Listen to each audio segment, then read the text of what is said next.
I'm Scott Daloisio. We're here at Perris Auto Speedway at the promoter of the racetrack for 27 years now. Don Kazarian, where has the time gone? It's hard to believe this has been 27 years. Yeah, you know, Scotty, 27 years is almost, well, way over a third of my lifetime dedicated to this place. And I can remember opening day like it was yesterday, you know, but it's been a long time. A lot of races, a lot of laps. I don't know how many millions of miles around this racetrack I've gone in the motor grader, but, you know, it's been a great 27 years. A lot of fans, a lot of drivers are here and have passed through here. A lot of the relationships with those people, they're not fans, they're not drivers, they're almost like a family member. Yeah, you know, our fans have become family members. We've lost a lot of fans in the last couple of years, and you know, it's hard to take. Some fans have been here for every sprint car race, you know, and they are a big part of our family. Things rolled around fairly well throughout those first 25 years, and then the pandemic hit. How bad did that affect the racetrack? You know, going into the pandemic, we had zero debt, you know, as far as the business was concerned. Coming out of the pandemic, we're in over $500,000 in debt coming out of the pandemic. That is crazy. Yeah, so it changed the whole economics and dynamics of the racetrack. Well, to throw on top of that, something you've been dealing with for a couple of years now that actually started, I think you said in 2013. Explain what's going on with the Department of Water Resources and the racetrack. This is very important for people to understand what's going on. Exactly. 2013, I went to the scoping meeting for what they called the Lake Perris Emergency Release Facility. It's a massive project that's going to start sometime next year, maybe later on, who knows. They keep giving us start dates, and they keep pushing it back. But it is going to impact the racetrack. There's no doubt about it. You know, it's a very complicated issue, but the bottom line is, you know, DWR should have contacted us way back in probably in 2014, and we should have had this whole negotiation, whole value of impairment damages and loss of goodwill in order for us to survive the construction project done by 2016. They just never contacted us, even though I played by the rules, submitted comments to the EIR, you know, and this whole thing has led to a major lawsuit that was filed by 3 tenants, you know, the end of last year. No, actually 2 years ago. It's almost been 2 years. And, you know, it's bad enough coming out of the pandemic and then dealing with this all at the same time. You know, it's been a rough couple of years. You said it's going to affect the racetrack, and I think people should know it's not going to affect the racetrack. It's going to affect Toro Wapo, the rodeo concert venue. It's going to impact the entire fairgrounds. I think people need to understand that as well. And I think it's going to impact every little business from the freeway to here over the years. Yeah, we are going to be ground zero of a major traffic issue. And when you look at the traffic studies, the ingress and egress into the fairgrounds is going to be an issue. Traffic from here to the freeway is going to be a major issue. And it's not just, you know, during the week. It's going to be 7 days a week, 24 hours a day. And, you know, it's, you know, I got a pretty good idea of what's going to happen, but we're not going to know until they actually start the project. I think one of the important things people need to hear from you, and you've said this every time you've talked to the crowd, you've been talking to the drivers before every race, this place is not closing. No, we do not want to close. That is not the intent. You know, we just want to be treated fairly, you know, according to the law, and that's all we're asking. Over the past few years, there's something that's come along called Flow Sports, which is a great deal for fans. And as Tony Jones once put it, it's a great deal for fans, it's a great deal for the racers, it's a great deal for the racetracks, but at the same time, it's a bad deal for the racetracks. And we're hearing more and more of that from racetracks around the country. How is it affecting Perris Auto Speedway? I am not a big fan of Flow. That is no secret. You know, Flow has impacted the Speedway tremendously this year. Last year, coming out of the pandemic, people wanted to come out and do live sports.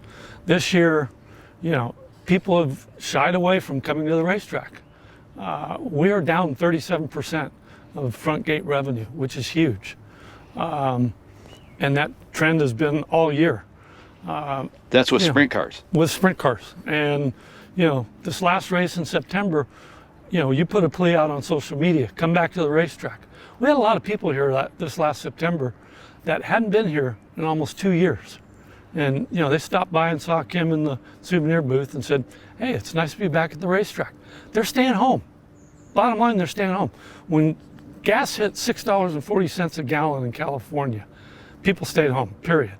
You can't compare the Midwest to California. California is a whole different set of circumstances, whole different business model. And the business model's got to change, and that starts with USAC. There's got to be some type of revenue sharing program with flow in the tracks. Without the tracks, there's no flow, and without the tracks, there's no USAC. It's just plain and simple. Sure, they pay me $1,000 a night. That is nothing. That is less than the average American makes in a week. Yeah, it is nothing. And when you total that all up, it offset basically 12% of the loss that I've taken over the last 5 races with USAC. So it doesn't work. I'm taking a big gamble with the Oval Nationals this year. Huge gamble. I was looking at the Oval Nationals trying to figure out how many national guys are going to come out. They never guarantee me how many guys are going to come out. I was looking at shortening it to 2 days. I was looking at cutting the purse. Bottom line is, Oval Entertainment, we are putting up the $118,000 purse. And that's a big gamble. And we need all the fans not only to come out Saturday night, if they can come out Thursday night and support the racetrack, Friday night, those are key nights. But the bottom line is, we need the fans to turn out for the Oval Nationals for it to be successul. You lost a huge sponsor on the Oval Nationals who supported the race for so many years, kind of stepped back on his whole racing deal. It's a heavy responsibility, as you said, but people need to know this race is still paying $20,000 to win on Saturday and $5,000 to win Thursday and Friday. It's $1,000 to start on Saturday, and it's $500 each of those other days. So it's a huge purse. It's a gigantic purse, and I got to tell you, when I walked into Kim's office and said, here's the entry form and here's the purse, she looked at me and said, you're crazy. And I said, hey, go home or go big. Go big or go home. Bottom line is, we're putting the money up, and we hope the cars show up. You changed the format on the Oval Nationals a few years ago. It's all 3 nights, everybody races. Saturday nights, the highlight of it were almost anticlimactic when it was just the B, the C, or the DC, B, and A main. You got just 6 cars, I believe, seeded into the Oval Nationals from the first 2 nights. Everybody has to come back and qualify and run heats on that final night. That's pretty tough. Correct. I mean, it's a great format. And the racing Thursday and Friday nights usually better than even Saturday night. But I'm hoping for a really good car count this year. Do you think you'll get the support from the guys in the Midwest?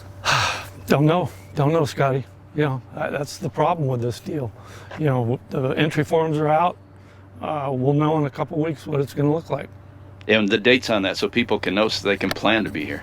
November 3rd, 4th, and 5th. And it's free practice night with a $1 pizza on Wednesday, right? Yep, exactly. You can't beat that deal. Come out and camp.